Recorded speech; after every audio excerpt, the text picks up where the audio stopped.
doesn't kill you, makes you stronger. Maybe a little stronger. Doesn't mean I'm lonely when I'm alone. What doesn't kill you makes a fighter. What's that screaming lighter? Doesn't mean I'm over, cause you're gone. What doesn't kill you makes us stronger, stronger. This is Tyrese Haliburton, and you're listening to Setting the Pace. What is up, Pacer Nation? Welcome back to another episode here of your go-to Pacers podcast, where the Indiana Pacers pick up their 35th victory of the season, taking down the Houston Rockets 115-102. And Facci, I have to bet the pep in the step has got to be a little bit better today. Oh yeah, it's real. For a little bit, I thought there was going to be any pep in the step at all. The way that Indiana nearly blew this one. But this game had a little bit of everything. You know, it had Indiana looking great. It had Indiana falling behind. And then it had the Pacers responding, taking care of business, and never looking back. Yeah, there's a lot of areas we can start. And I know there's players we can start with, but I think we need to start with a sequence in the fourth quarter. I agree. There's about 9 minutes and 27 seconds left in the game. The Rockets have just taken the lead after the Pacers led by 17 points. You're thinking to yourself, oh no, the Pacers are about to blow this. Myles Turner comes into the game, and for the final 9 minutes of the fourth quarter, estimated time right there, the Pacers outscore the Rockets 20-6 to secure a dub. It was incredible defense from all different types of players, but Myles Turner was racking up blocks there, had the dagger three to kind of put this one away at the end. And so I just want to say that stretch right there from the Pacers as a whole defensively was great, but it was anchored by Myles Turner, and I think he deserves a ton of flowers for what he did in that sequence. No, he really does. That kind of swung the game for sure. I felt like Turner's presence was a big difference to really slow down Houston. There was even a span where there were so many rebounds that were going up in the air, and Turner was just battling with them. It just, Houston had crushed the Pacers on the glass all night. But it felt like when Turner came back in there, that's when Indiana felt at its safest. And that's when they were really able to grow this lead big time. Exactly. And so, I will say this. Go into the first quarter, Myles Turner picks up 2 fouls early on. Thomas Bryant comes into the game. But Thomas Bryant was incredible in that stretch.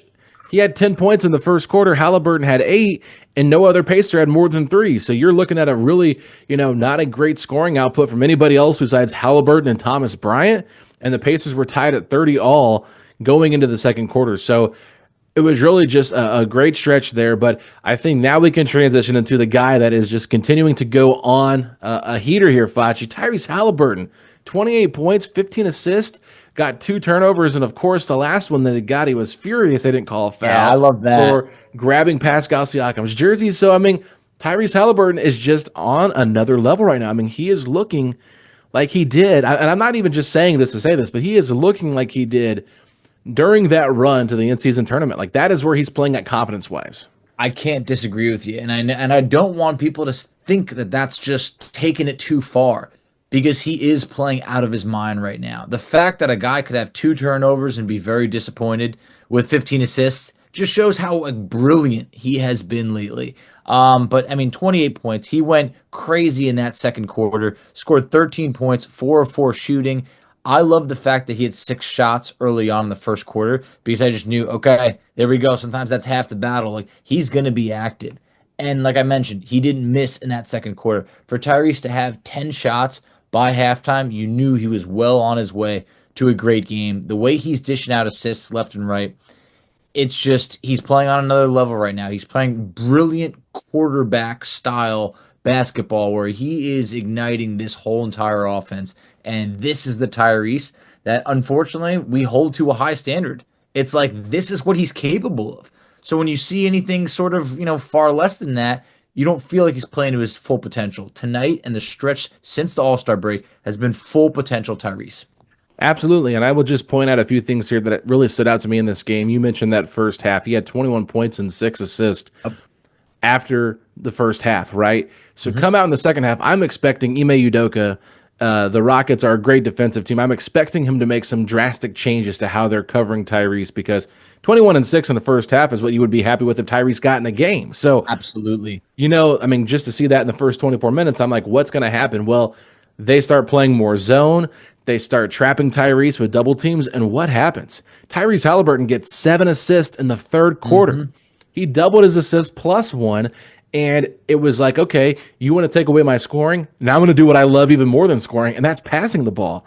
And then guys were hitting open shots and things like that. So I just love the way that Tyrese was able to adapt to what the defense was doing and didn't really take himself out of the game, which we've seen happen before. Oh, yeah. He was continuing to be a force out there. It was just in a different way. And so people say he had 21 at half and only finished at 28, only had 7 points in the second half.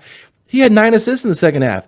I mean, that is the way that he was impacting this game. And so, he talked about it. He said the Rockets are a team that don't play a lot of zone. And for them to stay in so much zone in this game, it really was a weird, dynamic, and they were trying to adjust to that. He had Amin Thompson on him, Dylan Brooks. I mean, anybody you say you throw at him, like he just had an answer for it. So I thought he did a much better job of attacking when necessary. He was a killing Sengun and Reed Shepard. That's who he was attacking a lot when those two guys were in the game together. So really just a masterful game from Tyrese, and we really saw him at his best, at his peak tonight on both spectrums in terms of passing and scoring offensively.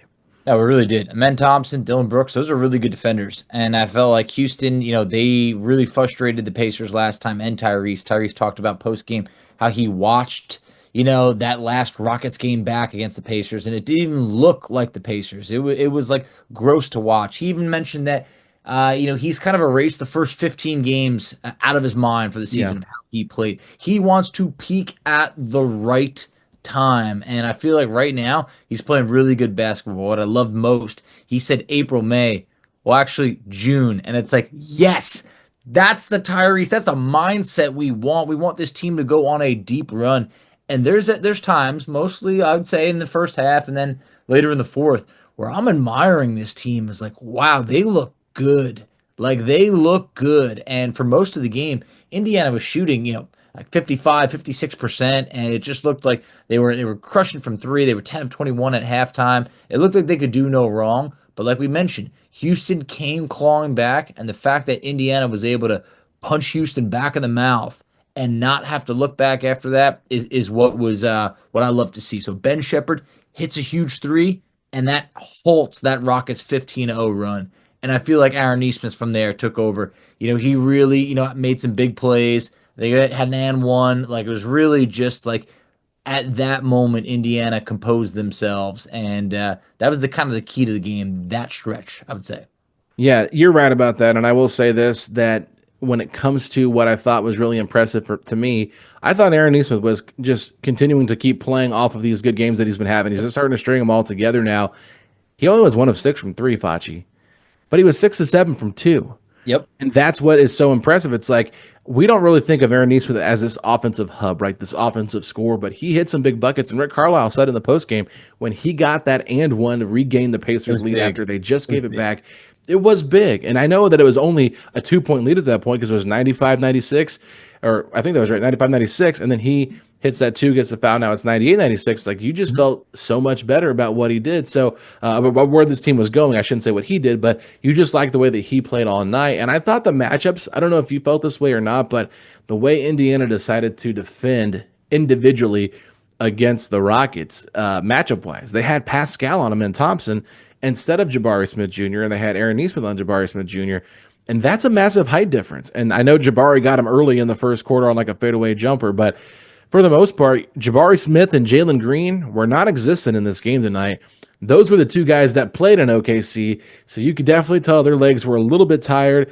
And while Andrew Nembhard did not play good offensively in this game, and he had a rough shooting night once again, defensively, Facci, he had Jalen Green and Nembhard. Yes, he absolutely did. So Nembhard in this game, 4 steals, 2 blocks. Jalen Green, this is a forgettable performance. 4 of 13. He had 2 of 7 from 3. 5 turnovers to 2 assists. That is a man that was in a straitjacket. He could not do anything at all. And I feel like this is where every single player tonight played their role, played their part, I thought, basically flawlessly. Like, you talked about Thomas Bryant in the first quarter. Indiana, they're tied up at 30 after the first quarter due to the run that Thomas Bryant went on. He didn't score again, and that was fine. He did what he needed to do. Obi Toppin had some moments in this game, specifically early on, where he was automatic from three. I thought honestly, Tyrese had a gem, like a dime of a pass that Obi couldn't convert. It was like these dimes were coming left and right, but I feel like Obi had a run where he was really good in this game. He finished as a plus 18. I mean, it's like everyone, classic Pacer basketball, 6 players scoring double figures. Yeah, Obi Toppin, happy birthday to him. He had celebrated his 27th birthday with a victory from the Pacers, and, he had some big moments. He was a plus 18 in this game. Yeah. And Pascal Siakam was a minus in this game. And I felt like it was that weird substitution pattern where you put Obi in the game in early for Siakam. Siakam goes to the bench. And that's when the Pacers kind of went on those runs. I think that's also when Houston made some substitution changes as well. And so you can't really justify the plus minus on that one to me personally, just because it probably would have looked a lot worse for Siakam had he not hit some hellacious shots that he made in that second quarter, right? But I just thought Obi Toppin was really, spearheading some of those big runs. That, fast break dunk that he had in the first half was just beautiful as well. Tyrese threw him that assist, of course. But, he really was just very important to this game in terms of being a spark plug off the bench. You needed those points. Those baskets felt very timely. 4 or 5 from 3, I believe, or was it 3 or 4? He was 3 or 4 from 3, but he had 4 or started 5 the from the game field. he had started. He was 4 of 6 overall, but he started the game 4 of 4. When Gotcha. it looked like he was nailing every single 3-pointer that he came across. So, just really good performance for Obi Toppin. This is all when you're looking for someone to step up off the bench without Mathurin. I felt like it wasn't a huge bench performance tonight, but you got good contributions out of Obi Toppin. You got a good contribution out of Thomas Bryant. I feel like those were Ben Shepherd, like we mentioned, hit a timely 3. We've talked about it for a while now. He's hit timely 3s this season. It's not 20 points. It's a big shot here or there that halts a run or puts Indiana up a couple points. Everyone, I feel like, did their part tonight. I do want to bring this up quickly. I did not bring it up with Tyrese because I just want to tell you guys how much of an impact he had with those 15 assists. They led to 37 points, Facci. How many points? 37. Woo! So you do the math, 37 plus 28. I believe that's 65, if I'm not mistaken. So I believe 65 it is. points out of 115 were, responsible. Tyrese was responsible for. And this is how he did it. He had 2 assists to Thomas Bryant, 4 to Nesmith, 4 to Turner, 3 to Toppin, 2 to Siakam. He was just, finding the right guy, and it wasn't like one guy just ate up all the assists, right? It was like spreading it out. 5 different players he assisted to in this game. So it's just important for people to realize just how impactful Tyrese was out there. But that aside, the only thing I will say that people are probably going to look at and say, how did the Pacers win this game? I think that's the rebounding battle, Facci. The Pacers got absolutely crushed on the glass, and this is a great rebounding team. This is the number 1 rebounding team in the league. The Pacers are 29th. Yeah. In the league. So they're pretty much dead last. Only the 76ers are our worst rebounding team right now. So I just think that the Pacers really won this game in the 3-point battle. And I think that's how you have to win these kind of games when you're playing a team that's not a great 3-point shooting team. They hold the Rockets just as 9 of 30 while they shoot 17 of 42. So you outscore them by 24 points from the 3-point line on a game you win by 13. That to me was the big difference.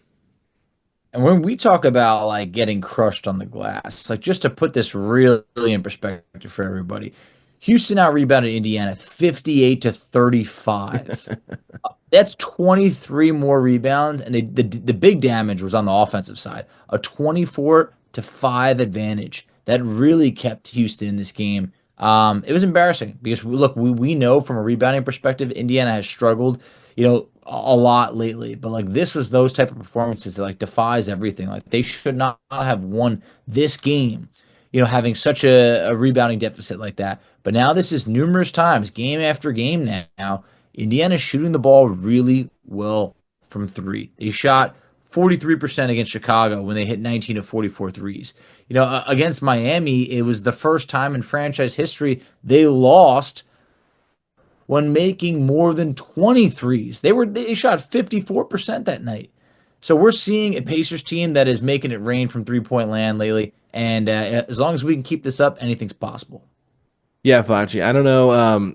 I'm sorry if our Zoom is lagging here a little bit. It's probably on my side for whatever reason. The internet seems to do that at the worst times possible. So, but I was like, Facci was frozen there for a good second on my end. So I'm sure I was frozen on his end. But I will just say this. the Pacers continue to just make shots, right? Is that sustainable? Because I know some people say, is it? Is it not? And I understand that Not point. like Like this. this is not this has been a very up and down shooting team. And I would say if you take away Tyrese Haliburton and his hot shooting, I would say the team overall is still not shooting the ball well. Like we mentioned it from three. Aaron Nesmith didn't shoot the ball well tonight. Myles Turner shot 4 of 8. He was good. Nembhard wasn't good. Siakam, I think, went 0 of 5. Just there's just not a lot of consistency from top to bottom in terms of 3-point shooting. But you're getting contributions from Tyrese, Myles, Obi Toppin doing what they do best. And I think to me, Facci, that's what's important. But you do need to just kind of see maybe a little bit more of a balanced average versus such a high percentage from a couple guys versus such a low percentage from a handful of guys. I'm right there with you. I mean, dating back to the loss against Toronto, against the Nuggets, Indiana shot over 40% from three every game since, but they're averaging about closer to about 45% from three during that stretch. So it's been awesome to see. I hope it can continue against Atlanta. I very much think if it's going to continue against any team, it's probably going to be against Atlanta. So this is a good time to kind of rack up some more points and rack up some more wins. No, I totally agree. Like you got to keep that offense going against the Atlanta Hawks because the Atlanta Hawks, they've been playing some decent basketball. They lost a very close game to the Milwaukee Bucks tonight, a game where they got outscored by 10 points in the fourth quarter, blew a lead. So, it's not going to be an easy game, but they're a team that doesn't really have much of a defensive stopper out there besides Dyson Daniels. So we'll see exactly how they match up with the Pacers. The Pacers got very lucky against them last time. So we'll see how they play. But in regards to this game, Facci, let's talk about the players of the game. We got the Reggie Miller Clutch Player of the game. We've got the Mel Daniels MVP, and we've got the Feisty Foster Player of the game. So where do you want to start? Feisty Foster, I'd give it a Nembhard. I feel like Nembhard was hounded on D tonight, and I feel like it's appropriate for the way that he went at Jalen Green tonight. I agree with that. I think he was very impactful defensively, was a plus 20 in this game in 35 minutes. Jalen Green was probably one of the only ball handler scorers out there for Houston tonight. And, Şengün had a great game offensively, and he was abusing everybody down low one-on-one. Like, he was just a force to be reckoned with. But, in terms of not having a Van Vliet, you expect a little bit more of an uptick in performance from Jalen Green, and he was pretty much quiet tonight. So you got to give Nembhard a lot of credit for that. Now, let's talk about our clutch player of the game. Our Reggie Miller clutch player of the game. I think this could go to Aaron Nesmith making that 3-point play. I think that was pretty huge. The Shepherd 3 was big as well. I'd probably give it to Nesmith because I think that was the bigger play. Okay, I'm gonna zag a little bit here from you, and I'm gonna say Myles Turner. I think Myles Turner deserves the clutch player of the game because when he entered the game, like I mentioned earlier at the beginning of the show, they go on that 20-6 run. They start playing great defense. He was protecting the rim at will. And that one stretch there where he got pumped up and he threw like a little, fist pump. Pacers, I don't know if they scored the next play down, but the very next defensive play, he got another block. He hit the big three to send the game to kind of like, all right, here comes Furphy, here comes Walker, here comes the bench. So I feel like, to me, there was a lot of moments, I guess you could say, clutch-wise in this game that were important. So if we want to split this one up and say Nesmith and Turner, I'm cool with that. Or if you think that my point that I just made there for Turner has swayed you, then let me know. I think I'd give it a Turner because the Nesmith was more of one play. I feel like Turner made more plays that were clutch during that span, so I think it's only right that Turner gets the clutch player of the award. So I convinced you. Clutch player. I mean, hey, it wasn't a bad argument. I don't think you went too hard to try and convince me. You didn't have to twist my arm. No. I felt like it was a big stretch by Turner, and I'm cool with that. All right, and then for our Mel Daniels MVP of the game, who are we going with here? Are we thinking T.J. McConnell, Jarus Walker? Yeah. Look, man, for Walker hit a basket tonight, then he had a turnover, and I went, well, that's not going to help his case. So I think he wasn't going to win the MVP off of a game like tonight, but I feel like Tyrese Haliburton absolutely deserving. I mean, 28 and 15. The fact that a guy could get, like I said, annoyed about 2 assists, it just shows like he's that good. And on a night like tonight, no brainer. Yeah, Haliburton has been the MVP of this team since the All-Star break, and he is just shooting unreal numbers. He's scoring at a high rate. He's passing at an incredible level without turning the ball over. And, Kevin Bowen just said on our podcast yesterday, like, do not take Tyrese Haliburton's turnover numbers for granted, because I think people are like, oh, the assist numbers are great, but like the fact that his assist number, or excuse me, his turnover numbers are so low, it does kind of paint a picture of just how special of a talent this is. And I'm sure you saw the tweet that was going around about 25 and 15, the stat with Tyrese Haliburton. Excuse me, let me pull it up here for you. Yep. Second most games in NBA history with 25 plus points, 15 plus assists, and 5 plus 3-pointers made. Like, that is just not normal. That is something special and rare. Guy's 24 years old. I mean, it's like it's insane. Or maybe just turned 25 the other Just day. turned 25, I think. Just turned 25 like last week. So, hey, that'll take some getting used to. But, he's going to shatter that record. And I know that's not some prestigious record, but it feels like this is now numerous episodes that we're saying Tyrese has done that the second most times, or Tyrese is the first player to ever have 500 assists and under 100 turnovers. Like, the way that he's playing right now, it is historic. And I know that sounds like a strong word, but this is point guard play that you have not seen often. This is like Chris Paul in his prime, but averaging more points. I think at times, like Tyrese, the scoring that he's putting up with the assist totals, I believe is unmatched really in NBA history. It really is. And I think, that I've seen people say he's like point guard number 2, and they just, list Chris Paul. Chris Paul's a totally different player than Tyrese, because he's more of like an all defensive type point guard that was really, Definitely. in a different era of basketball. So I'll be interested to see how Tyrese just kind of like continues to progress as his career goes on. Like, what are the next couple of years going to look like for Tyrese? That's really kind of fun to just envision. But like right now, you can just tell he looks so much more confident. I'm not sure if you realize this or not, but his shooting coach and trainer, Drew Hanlon, was there at the game tonight with his parents. He talked about that in the post-game press conference and just said that, when he's not there, right, he might text his girl Jade and be like, hey, Tyrese needs to shoot more. And like, hey, you see that orange thing? That's the basket. Shoot at it. And so he said, but when he's there at the games now, his whole family sees, they're all getting it from him. So it was just really, I guess it's like, you're trying to paint a picture here a little bit, but it did seem like he was, trying to be more of an initiator scoring. And I'm like, what are the odds that his, shooting coach who tells him to shoot the ball more is in the arena? So it's like, does Drew Hanlon need to come to more games? Because if that's the case, I don't have a problem with it. But I do love that, Tyrese is just looking like a different player. And like we've said on this show, I don't know how many times, like Pascal Siakam can be the best player of this team and they can still be a good team, but they're not the best version of themselves until Tyrese is, the best version of himself. And that's what we're starting to see, even though I don't think we're seeing a great level of play consistently from the rest of the group on a night-to-night basis. I just think they're finding a way. I just feel like they keep finding a way. And it's like, obviously it helps when Tyrese is playing like to his full potential, to a true all-star level. And then other guys can take turns. Like, you might win a game because the team didn't play great, but Aaron Nesmith had a career night. Or, Siakam plays a really good game, and sometimes you might lose that game.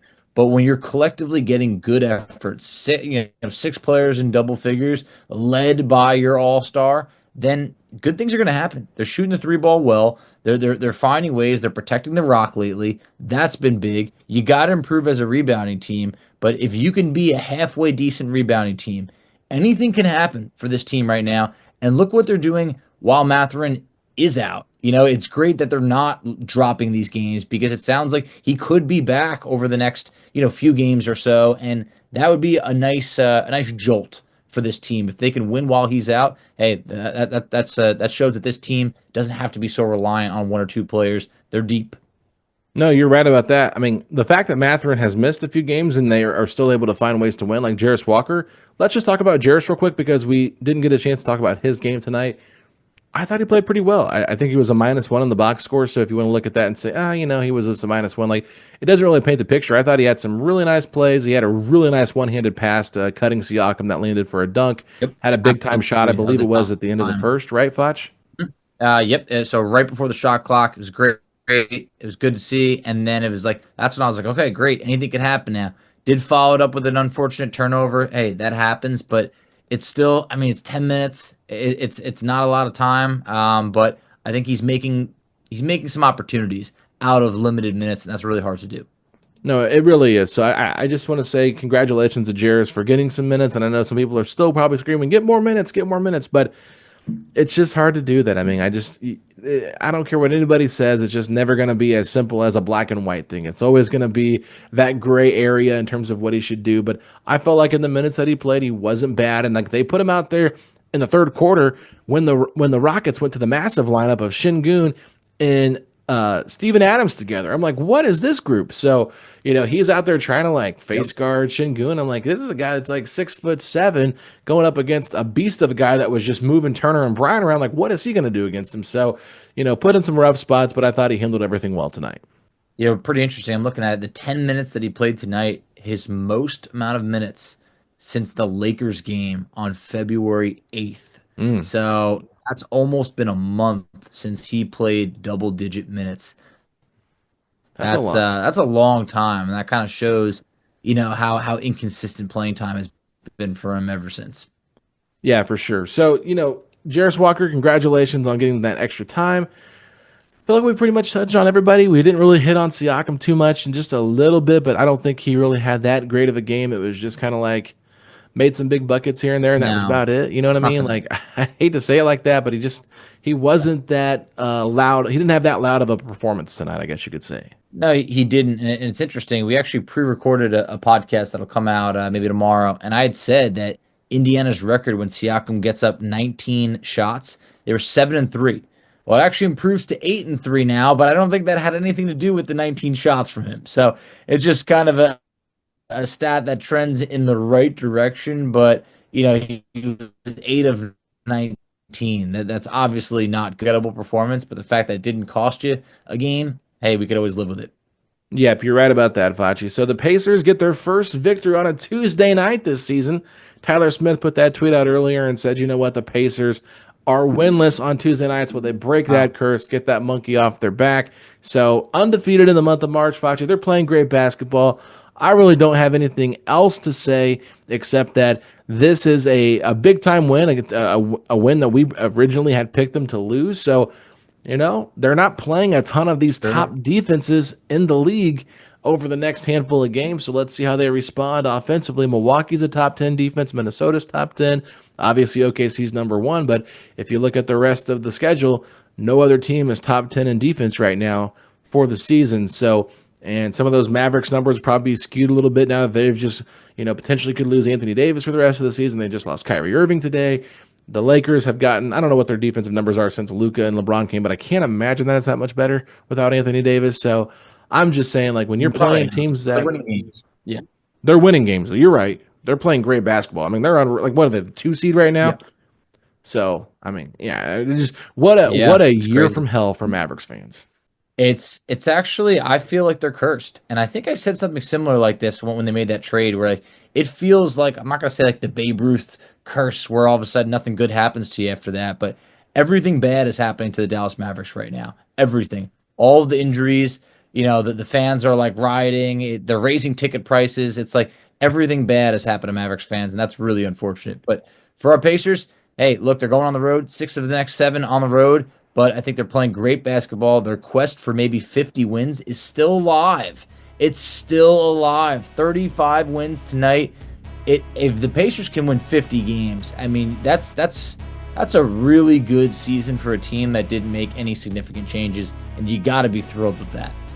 Yeah, and if you're wondering why the Pacers have so many road games in this stretch and just that one random home game against the Milwaukee Bucks on a Tuesday night, it's because of the Big Ten women's and Big Ten men's tournament being played at Gainbridge Fieldhouse. So the Pacers have to skedoodle so those events can go on, which is great for the city, but it's tough for the Pacers. But like we said, they're going to have plenty of home games after that, and they'll be rocking it out at Gainbridge Fieldhouse. So, Facci, if you're glad the Pacers got another victory and you're hoping they can continue this winning streak, moving on to Atlanta, then hit me with those 3 words.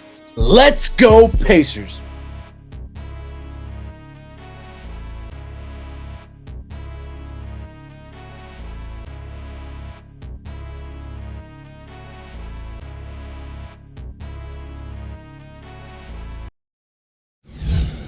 Does it kill you, makes you stronger? Get a little stronger. Does it leave you lonely when never lost. What does it kill you makes a fighter. What's that seeming liar? Doesn't mean I'm over, cause you're gone. What doesn't kill you makes us stronger, stronger.